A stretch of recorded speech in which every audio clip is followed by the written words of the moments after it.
Fala galera! No vídeo de hoje a gente vai continuar o nosso estudo dos fundamentos do xadrez, baseado no livro do Yusupov. E hoje a gente está indo para o sexto tema, que é sobre o valor das peças, que é, de certa forma, um tema estratégico, né? É sempre importante a gente ter noção do valor das nossas peças que estão em jogo, né? Isso permite a gente fazer trocas boas, né? Trocar uma peça que não vale nada por uma peça que vale muito. E tomar as decisões no meio jogo, certo? A primeira coisa que a gente tem que ter noção é de que o valor das peças ele é relativo, né?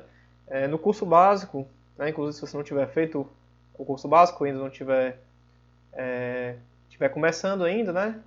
Vou colocar um link aqui na descrição do vídeo para você ir lá para o curso do xadrez do zero. No curso, eu falo que as peças elas têm digamos, um valor em quantidade de peões, né? Por exemplo, o cavalo e o bispo valem 3 peões, uma torre vale 5 peões e uma dama vale mais ou menos 9, 10 peões, né? No geral, uma torre é mais forte do que uma peça menor, que seria o bispo ou o cavalo. A dama, no geral, vale aproximadamente igual a duas torres, né? Sendo que duas torres é um pouco melhor, né? E, por exemplo, duas peças menores é melhor do que uma torre e um peão, certo? Sendo que a verdade é que esse valor ele não é um número absoluto e constante, né? Sempre vai depender de muitas outras coisas, né? Por exemplo, um cavalo no centro ou uma torre numa coluna aberta, né? Numa coluna sem peões, ela vale muito mais do que um cavalo no canto ou, por exemplo, uma torre presa, né? Então, é importante a gente ter noção de que existem alguns fatores que aumentam essa força relativa das peças, que é, por exemplo, o posicionamento central, uma posição que a peça está protegida, a atividade da peça, né, se ela não está presa, a coordenação com outras peças e a mobilidade, né, que é a capacidade de uma peça de se mover para outro canto do tabuleiro e exercer pressão em outro lugar, né? Então, sabendo disso, a gente vai para esse primeiro exemplo, que ele é de um estudo de 1880, em que a gente tem essa posição em que as brancas jogam, né? E como vocês podem ver, as brancas e as pretas têm a mesma quantidade de material, sendo que, obviamente, as peças brancas são bem melhores do que as peças pretas, né? Esse bispo aqui de casas pretas, ele está praticamente preso, né, por esse peão. A única casa que ele pode vir é H7, por exemplo, né? Enquanto o bispo de casas brancas das brancas, né, ele tem uma grande mobilidade, né? Em todas as diagonais ele pode exercer pressão, né? E o rei das brancas também dá mais ativo que o rei das pretas, né? Tá aqui botando pressão no peão de F7, impedindo que esse bispo saia, né? E tá conseguindo trazer esse peão para perto, né? Então aqui, tendo noção disso, jogam as brancas e tem uma posição melhor e até ganham, né? Tenta pausar o vídeo e pensar um pouquinho comigo aqui, né? Como vocês podem ver, esse rei preto ele só tem uma casa para ir, né? Que é G4, né? Aqui se fosse vez das pretas, elas jogariam rei G4 e conseguiriam tomar o peão, né? Porque não tem como você defender esse peão. Então aqui a única jogada para as brancas é jogar bispo F3 cheque, né? Forçando o rei para H6, que é a única casa possível, né? E aqui as brancas seguem com G4, impedindo que o rei volte para cá e podendo liberar o bispo para exercer pressão em outra diagonal. Por exemplo, aqui é 4, né? Inclusive com uma ameaça sutil de mate. Porque se, por exemplo, as pretas jogam bispo H7, G5 é mate direto, né? Porque o bispo controla essa casa e o rei não pode vir para nenhuma dessas e leva o cheque do peão, né? Então já é com essa ameaça sutil de mate, né? Se jogar bispo H7, a gente não vai tomar o peão, né? A gente vai simplesmente dar o mate com G5. Então, as pretas estão praticamente em o que a gente chama de zugzwang, né? Que é quando elas não têm opções possíveis, basicamente, de jogada, e as opções que ela tem levam a posições piores, né? Então aqui a única opção para elas é jogar rei H7, que agora esse bispo aqui fica uma beleza, né? Não tem para onde ir de jeito nenhum. E aqui as brancas continuam com G5, né? Impedindo que o rei volte ainda para cá, né? O cheque, por exemplo, em E4 ele não faz muita coisa, porque o rei volta para H6 até, né? Pode até voltar. E se tentar dar o cheque, o rei foge, né? Então acaba não sendo tão útil. Então a gente joga G5, impede que o rei volte para H6. E aqui a única jogada legal para as pretas é jogar rei H8, né? E aqui as brancas jogam com bispo E4, né? Meio que obrigando as pretas a única jogada possível, que é bispo H7. Depois que troca, as brancas conseguem tomar o peão de F7 e vão promover o peão. Vão simplesmente, né, conseguir promover e fazer uma dama e dar mate depois, né? Então vocês podem ver que, apesar do material igual, a atividade das peças brancas possibilita essas jogadas que levam simplesmente a um ganho material, né? Que a gente consegue ganhar um peão e deixar o outro praticamente ganho também, certo? Indo para o próximo exemplo, nesse exemplo que é uma partida do Taimanov de brancas, né, as brancas conseguem usar o melhor posicionamento das peças para uma combinação, certo? Então, tenta pausar o vídeo e achar qual é essa combinação que as brancas encontraram, né? Antes disso, vocês podem ver que, obviamente, apesar de também nessa posição o material está igual, né? Os cavalos das brancas jogam muito mais do que os cavalos das pretas. Estão numa posição central, controlam milhares de casas, né? Botam pressão em alguns peões, em peças, obrigam essas torres pretas e a dama a ficarem um pouco passivas, né? Enquanto vai colocando pressão, né?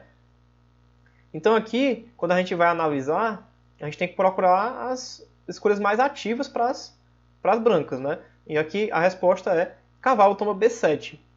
Né? Aparentemente entregando o cavalo, mas só que não, né? Porque depois de torre B7, nós recapturamos de dama. Depois de dama toma B7, torre toma C8. E simplesmente esse cavalo ele vai ficar no ar, né? Depois de, por exemplo, torre F8, as brancas vão jogar torre B8, né? Meio que entregando a torre, mas na verdade não, porque se tomar a torre, leva o duplo com cavalo D7, né? Atacando a dama e o rei, né? O cheque, então ganhando a dama de volta e ficando com uma qualidade a mais e um peão a mais, né?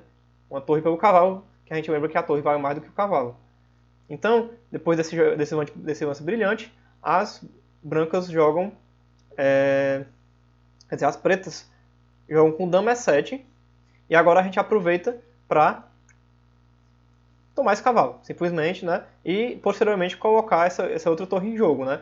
Esse cavalo ele está cravado, ele não vai conseguir sair daqui. O rei não tem muita escapatória também, porque ele vai ter que perder um tempo jogando G6, né? Para poder jogar o rei para cá. E nesse meio tempo a gente coloca a outra torre C8, né? E esse cavalo está perdido. Né? E depois que esse cavalo se perder, as brancas ficam com uma grande vantagem material, né? Nessa posição, elas já têm uma vantagem material, porque as duas torres, principalmente nessas posições em que o rei branco está protegido, elas jogam muito mais do que uma dama, né? Porque duas torres elas conseguem colocar meio que dois atacantes na mesma peça ao mesmo tempo. E a dama só defende uma, porque ela é só uma peça, sozinha, né? Então, aqui simplesmente depois que tomou o cavalo, jogou isso, dobrou as torres lá na oitava, simplesmente perdeu o cavalo e depois disso não tinha mais muita esperança, né? Simplesmente colocou as torres em jogo de novo, a dama ficou bastante passiva,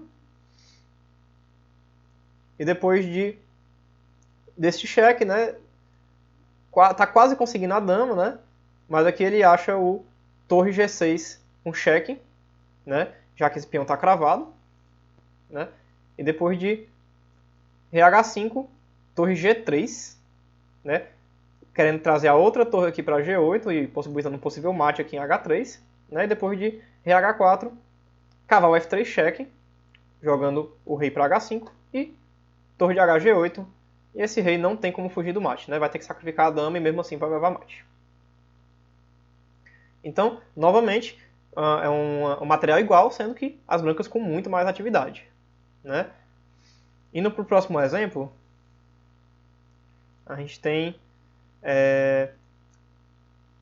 essa partida também, em que a gente vê um fator muito importante para você dar esse valor às peças, que é a posição do rei, né? O rei branco ele está protegido aqui, né? Essa casa F1 está segura pelo bispo, então a dama negra não consegue chegar aqui. Enquanto o rei preto está completamente nu, né? No meio do tabuleiro aí. E aqui as brancas tentam colocar isso em evidência, digamos, para a partir do ataque ao rei preto, né, com ameaça de mate, ganhar material. Né? Então aqui as brancas jogam com G3, né, colocando essa ameaça de dama toma H4, né, ou então G toma H4, né, e depois de H toma G3, H toma G3, e novamente com muitas ameaças aqui. Né, que por enquanto isso aqui é uma ameaça de mate, né, se por exemplo tomar um peão aqui, né, dama H4 é mate. Né? Então aqui as pretas jogam com rei H6, por exemplo. E aí simplesmente dama H7, rei G5 e dama H4 mate. Né? Outras opções também não eram possíveis. Por exemplo, se jogar com rei G5, rei H5, dá praticamente na mesma. Né? Dama H7, cheque. Mas aqui tem a opção de proteger com dama H6. Sendo que traz a dama para F5 com cheque de novo. Né? E depois de dama G5 a gente faz um driblezinho, né? Faz um dama H3 cheque. E aqui não tem outra escolha, né? O rei não tem para onde ir. Vai ter que jogar dama H4 e depois dama toma H4 com mate, né? Vê que esse controle da diagonal pelo bispo faz toda a diferença nessa posição.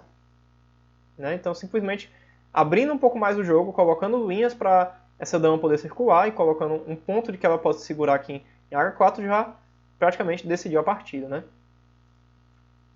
Indo para o próximo exemplo, né, nós temos essa posição, deixa eu ver quem é que jogou, o Najmagimov, que é um jogador russo famoso. Essa posição as brancas conseguiram uma grande combinação por causa da mobilidade do cavalo de F3. Né? Você vê que é um cavalo que pode pular aqui para D4, pular para H5, né? Enquanto esse cavalo ele até pode pular para cá, né, mas para cá ele já não pode. Então, por causa do controle pelo peão, né? Então, por isso que esse cavalo de F3 é uma peça melhor, né? E também a gente vê que esse cavalo de F5 é um monstro, né, controlando aqui muitas casas, né, colocando pressão no bispo.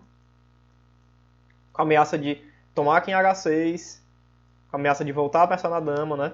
Que é quase o cavalo craque, né? Que digamos assim, né? Então aqui o jogador de branco jogou, na verdade, cavalo toma G7, certo? Abrindo completamente a posição do rei. Depois de rei toma G7, cavalo D4, colocando pressão na dama, atacando a dama e preparando para botar o cavalo F5, né? Que é meio que imparável porque depois que tirar a dama para C8, como foi na partida, joga com cavalo F5 cheque, rei G8 e aqui joga com dama G3 cheque, né? E aqui não pode tirar o rei, né, para nenhum canto, porque leva mate. Então aqui ele joga com cavalo G4. E depois de dama G4, recupera o material, né? E agora com o peão a mais e o rei completamente desnudo aqui, as pretas jogam com torre G6, né, tentando parar o ataque. Só que as brancas conseguem ganhar muito mais material ainda com... Tente pausar o vídeo e saber qual é a jogada para as brancas aqui. Muito bem, o cavalo toma E7 cheque, né, com um duplo na dama, né, e depois que você impede esse duplo, aí perde a dama do mesmo jeito. Né, e aqui o jogador de pretas abandonou a partida. Né. Até agora eu falei de posições em que a gente tinha material igual, né, só que um lado se tinha altamente mais vantagem por causa da vantagem posicional. Né. Quando a posição ela tem uma distribuição não igual de material, aí realmente fica mais difícil de você ter uma boa noção, né? Por isso algumas dicas podem ajudar nessas posições, né? No geral, a primeira dica, né? Uma dama, ela no geral não é tão boa quanto duas torres ou três peças menores. Por quê? Porque duas torres podem atacar uma mesma casa duas vezes ao mesmo tempo, né? Enquanto a dama só consegue proteger uma vez. né? O único jeito de você não da dama ser superior às duas torres é no caso de ter uma completa descoordenação das peças ou se o rei adversário estiver muito nu, digamos assim, né? Muito desprotegido, porque a dama consegue aproveitar os cheques para se colocar em boas posições, certo? Então, aqui, nessa partida aqui do próprio autor do livro, do Yusupov, né, a gente tem esse desequilíbrio material, né, com duas torres contra a dama, né? Então, jogam as pretas, né, e tem vantagem nessa posição. Se quiser tentar pensar, né? Aqui, as pretas elas começam jogando com torre S6, coordenando as torres, né, com a ameaça de, por exemplo, não sei, se jogar com, sei lá, dama F4, né? Jogar um torre H6 cheque, por exemplo, depois daqui torre G6 e acabar ganhando a torre no final, a dama no final das contas, né? Ficando com a torre a mais. Essa é a ameaça nesse momento. Aqui as brancas jogam com dama D5, fugindo desse tipo de ameaça, mas não tem muito escapatório nessa posição. Por exemplo, depois de torre H6, rei G4, torre para G6 com cheque, rei F4, torre H4 cheque, né? Aproveitando essas duas peças para dar bastante cheques, rei F5, e aí torre H5 cheque, ganha a dama, basicamente. Né? Não tem muito para onde escapar. E aqui o adversário de pretas abandonou, né? Indo para a próxima dica, né? No geral, uma torre e uma peça menor e um peão passado, eles são superiores, tudo junto, né? São superiores a uma dama, porque a gente consegue usar o peão passado, a torre e o cavalo para se coordenar e controlar essa dama, né? E posteriormente vai acabar tendo que sacrificar essa dama em troca do peão passado, né? Outra coisa que eu gostaria de lembrar é que os peões também, o valor aumenta quanto mais perto eles estiverem da casa de promoção, né? O peão ele é como se fosse uma dama bebê, né? Pronto para virar uma dama em algum momento. Então, esse peão aqui que está em casa inicial, esse peão de F2, ele é pior comparado a esse peão aqui de H4, né? E também a gente, nessa posição aqui, tem uma maioria de peões, então vai conseguir criar um peão passado, né? E vai ser justamente o que, nessa partida, que também é do Yusupov, né? Ele consegue fazer de pretas, né? A combinação é um pouco grande, mas eu vou passar um pouco mais rápido para a gente ter uma noção. Aqui a primeira coisa que você quer fazer é coordenar as peças, né? Então a primeira coisa que ele faz é jogar cavalo G5, né? Com a ideia de passar o cavalo para G4, né? E colocar pressão no peão. No momento que você tiver as duas peças atacando o peão de F2, você vai conseguir tomar, porque ele só vai ter a dama e o rei para proteger. E as peças estarão muito felizes de trocar esse cavalo e a torre pela dama, né? E ficar com 3 peões a mais, uma posição completamente ganha. Né? Ele joga com rei G3, Foi rei G3? Foi. Com rei G3, as pretas jogam com cavalo F3 primeiro. Né? É porque, assim, não pode jogar dama F3, torre F3 porque essa torre está cravada, né? Seria o sonho jogar a torre F3, mas como essa torre está cravada, ele primeiro joga o cavalo F3, bloqueando esse peão, né? Dama E4, tentando manter a cravada na torre, né? Cavalo E5, voltando, ainda com a ideia de jogar esse cavalo aqui para E5, quer dizer, para G4, né? Desculpe. Dama C2, mantendo a cravada, cavalo G4, F3, já que o peão estava sob ataque, cavalo E5 voltando de novo, colocando outro ataque sobre o peão, né? F4, o cavalo G4 de novo, né? Então, novamente tentando trazer esse cavalo para atacar esse peão fraco, né? Dama D3, sempre tentando manter a cravada, né? Cavalo H6, dama D6, rei H7, e aqui, eventualmente, as pretas conseguiram manobrar até tomar o peão. Depois que tomou o peão, é simplesmente avançar a sua maioria e eventualmente as brancas tiveram que abandonar. Só para mostrar aqui como se seguiu, né? Ainda dá bastante trabalho, demora bastante, mas você vê que as peças estão completamente sincronizadas, né? A torre defende esse peão que é o peão atrasado, né? E é protegido por esse peão que está protegido pelo rei. O cavalo ele protege o rei dos cheques, então assim é só ir avançando a maioria e eventualmente as pretas conseguiram ganhar a dama, né? E aí as brancas abandonaram. Certo? Dando continuidade, outra dica importante é que, no geral, no meio-jogo, 3 peões são normalmente mais fracos do que um bispo e um cavalo, né? Porque você vai ter uma peça a mais para atacar. Então, no meio-jogo, no geral, 3 peões são mais fortes, são mais fracos do que uma peça menor, né? Do que um bispo ou um cavalo. Mas no final, no geral, eles têm esse um certo equilíbrio, né? O que acontece muito é que tem 3 peões contra cavalo, contra bispo, e muitas vezes os 3 peões eles ganham, né, do cavalo do bispo, porque eles são rainhas bebês, né, como a gente falou anteriormente. Nessa posição, né, uma partida do John Nan, de pretas, né, que na verdade ele perde, as brancas têm uma peça a mais, né, contra 3 peões, né, contra esses 3 peões são inclusive peões passados e conectados, né.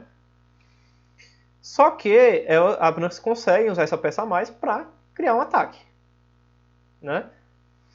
E além disso, esses peões eles estão meio que bloqueados, né? As pretas não conseguem fazer uso desses peões a tempo do ataque das brancas. Então aqui as brancas começam jogando...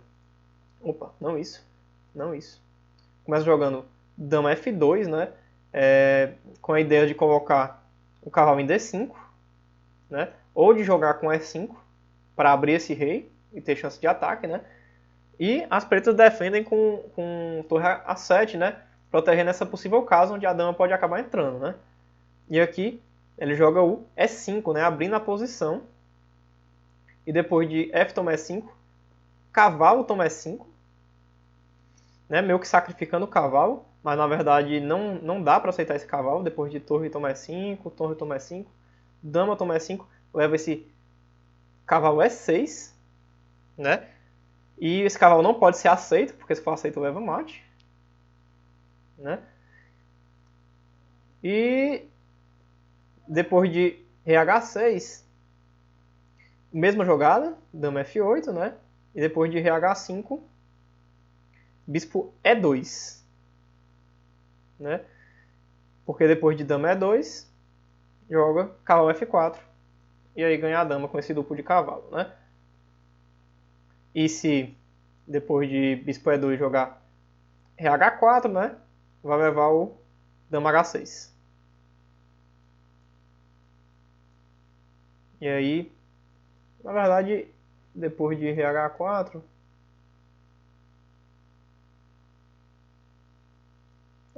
dá pra jogar dama H6, né? Dama aqui, joga G3 cheque, e depois de rei G2, dá até pra jogar essa daqui, né? Acabar F4 mate, não precisa nem tomar a dama. Mas enfim, voltando, o cavalo não pode ser aceito, como a gente viu, então ele joga com torre de A E7, né, dobrando as torres, agora tentando ameaçar tomar o cavalo. Só que, cavalo F7, dando um duplo na dama, no bispo, né, abrindo a torre. E depois de torre toma E7, torre toma E8, e as brancas conseguem ganhar uma qualidade, né, a mais. Uma qualidade a mais e ataque, né, porque o bispo atacando a torre colocando pressão no bispo, né, ameaça ainda de posteriormente jogar com cavalo E6, né, então assim, posição completamente ganha, né. Depois de tirar essa torre aqui, vai poder jogar, por exemplo, um torre H8 cheque, né, quer dizer, torre G8 cheque. Então completamente ganho aqui para as brancas, por isso que as pretas abandonaram nessa posição, certo? E a última dica é que, no geral, no meio jogo, duas peças, no geral, são melhores do que uma torre, né? E às vezes uma torre com um ou mais peões extras, certo? Porque, novamente, você vai ter duas peças para atacar, né?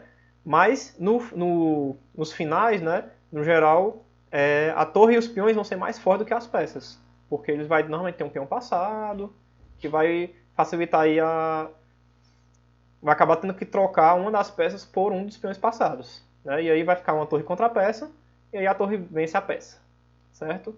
Nessa posição aqui, jogam as brancas e ganham, né? Basicamente,